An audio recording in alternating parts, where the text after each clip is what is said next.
Paano ka magsusulat kung wala kang kamay? Anong ibabasa mo kung dinukot mo yung dalawa mong mata? Eh di yung iglesia, halimbawa dito, puro bulag, Brad. Nasaan ka mo, Brad? Ganun ba? Eh kasi nabasa. Mali kayo ng intindi ron, hindi ganun. Hyperbole yun. Exaggerated yung word na ginamit na ang ibig sabihin ng hyperbole ay pagmamalabis. Sabi nga, over yung paggamit. Bibigyan ko kayo ng sample. Pagmamalabis o hyperbole, exaggeration, ito'y lagpa-lagpas ang pagpapasidhi ng kalabisan o kakulangan ng isang tao, bagay, pangyayari, kaisipan, damdamin at iba pang katangiang kalagayan o kalayuan. Example ng hyperbole, namuti ang kanyang buhok kakahintay sa iyo. Ay, ano ba yan? White lady na ako. Ano ba? Namuti na sa amin kasi, namuti mata. Ano ibig sabihin ng namuti na ang kanyang buhok kakahintay sa iyo? Ang tagal mo naman. Inyo. Ang usapan natin alauna ay alas 3 na ng hapon. Namuti ng buhok ko kakahintay sa iyo. Hawakan niyo po yung ibig sabihin. Yun yung hyperbole. Abot langit ang pagmamahal niya sa akin. Oh, haba naman ang puso. Oh. Asan? Andun ka sa langit. Hindi ko makita. Hindi naman literal eh. Ano ibig sabihin ng word? Mahal na mahal kita. Diba yun eh? Nakuha niyo po? Bumabaha ng dugo sa lansangan. Ay, grabe naman. Hindi ko na talaga. Ano ibig sabihin nun? Sa matuwid na pangungusap, may nag-aaway, may nagpasaksakan, may nagpapatayan, may nagpaparilan. Bumabaha ng dugo sa lansangan. Umuulan ng dolyar, kinapilar, nang dumating ang sima. Umuulan, gano'n. Hindi, ibig sabihin, namimigay. Nagpapainom ng siman. Kaya bumabaha. Umuulan ng dolyar. Nabiyak ang kanyang dibdib sa sobrang pagdadalamhati. Masamang-masama yung tubig, asan? Wasak. Ganun ba? So, yun yung hyperbole na tinatawag. Ano po? Na ang katumbas ng mga ginamit ng ating Panginoong Yesus, pag ginamitan niya ng mga figures of speech, nagugulo ang isip ng mga eskribad pariseyo. Kaya kung babalikan natin at kung ang kanang mong mata ay makapagpapatisod sa iyo, ay dukitin mo at ang itapon sapagkat may papapakinabang ka pa na mawala ng isa sa mga sangkap ng iyong katawan, huwag ang buong katawan mo'y mabulid sa impyerno. At kung ang kanan mong kamay ay makapagpapatisod sa iyo, putulin mo at iyong itapon sapagkat may mapapakinabang ka pa na mawala ang isa sa mga sangkap ng iyong katawan at huwag ang buong katawan mo'y magpasa impyerno. Mga hyperbole po, yan. Some might have wondered if Jesus really meant this as a literal physical command. Quickly, though, it becomes obvious, especially in context with this other teaching, that this is not meant as a literal command. Eh ano ibig sabihin nun?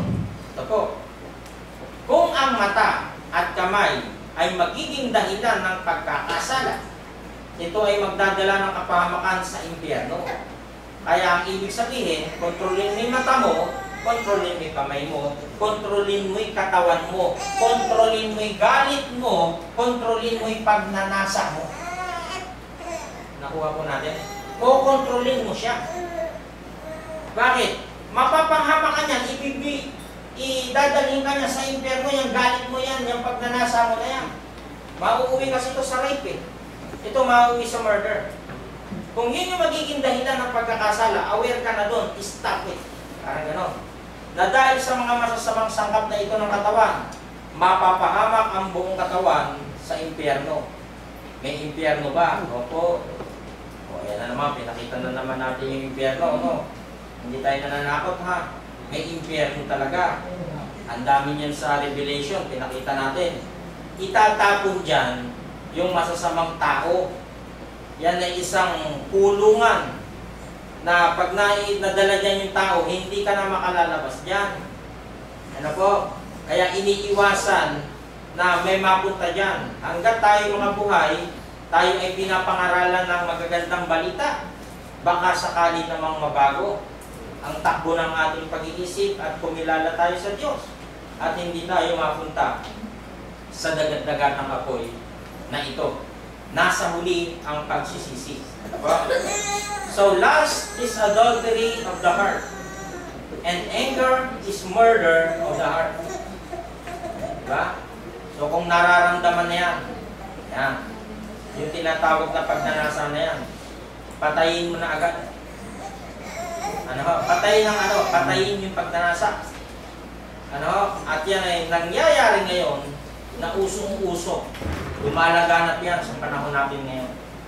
Yang lust na yan at nauwi nga sa pangangalim niya. Halimbawa lang po yan, yung mga pictures na yan. Na nagdudulot sa tao ng pagiging masama. Naku po. May kasama na may ka-holding hands pa. Ano lang yan, sample lang. However, Jesus is making an important point about how dangerous our desires, thoughts, and actions can be. Being led by our urges rather than keeping our desires under control is a path to destruction. God's will for His people is that they do not engage in lust and anger. Kaya niya itinuro yan eh. Huwag kayong mamihasa, kumbaga, sa mga ganitong gawain. The kingdom of heaven requires righteousness that is perfect for His people. Yun yung beatitudes. Diba nakalagay dyan? Kaya siya na po, maliliit. Inaasahan ng Diyos yan. Dinalakay natin yan. Blessed are the poor in spirit. Blessed are those who mourn. 5. Blessed are the meek. Blessed are those who hunger and thirst for righteousness. Blessed are the merciful. Blessed are the pure in heart. Blessed are the peacemakers. Blessed are those who are persecuted because of righteousness, for theirs in the kingdom of heaven. Ito yung inaasahan. Ibig sabihin, huwag maging marumi. Ang isang Kristiyano sa kanyang pamumuhay.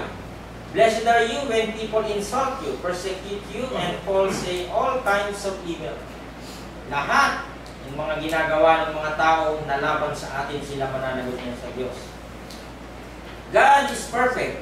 A major aspect of Jesus' gospel is that nobody can be righteous enough on their own to earn a place in the kingdom of heaven.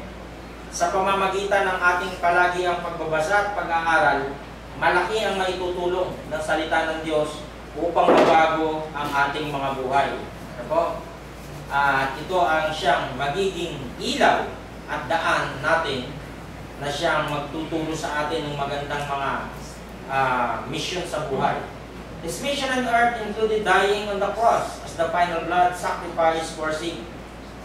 Marcos 14:24, at sinabi niya sa kanila, ito'y ang aking dugo ng tipan na nabubuhos dahil sa marami. He said to them, this is my blood of the covenant which is poured out for many. So napakaganda ng paksa na ito.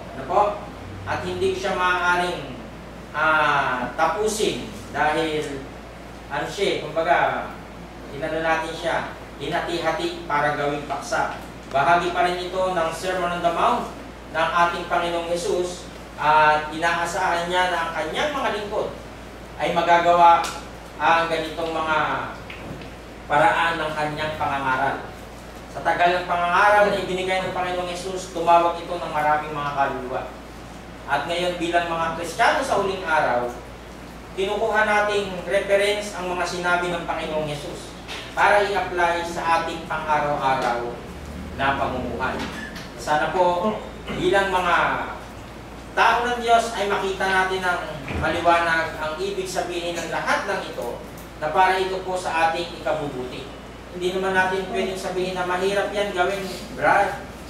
Sabi lang ni Jesus yan. Hindi. Kaya po. Bakit? Yun Diyos na nagkatawang tao sa laman. Nasubukan niyang magutom. Nasubukan niyang masaktan. Nasubukan niyang mamatay dun sa cross. Kaya niya sinasabi ito, may representasyon ng Diyos. Yung si Jesus na nagkatawang tao. Ano po? So sana makuha po natin ang ibig sabihin ito at samantala natin ihinto ang ating pag-aaral dito kasi hindi natin siya itutuloy eh. Yung susunod nating subject po, pagtayo natin dito ang lulubin ng Panginoon. Ito naman, divorce and marriage.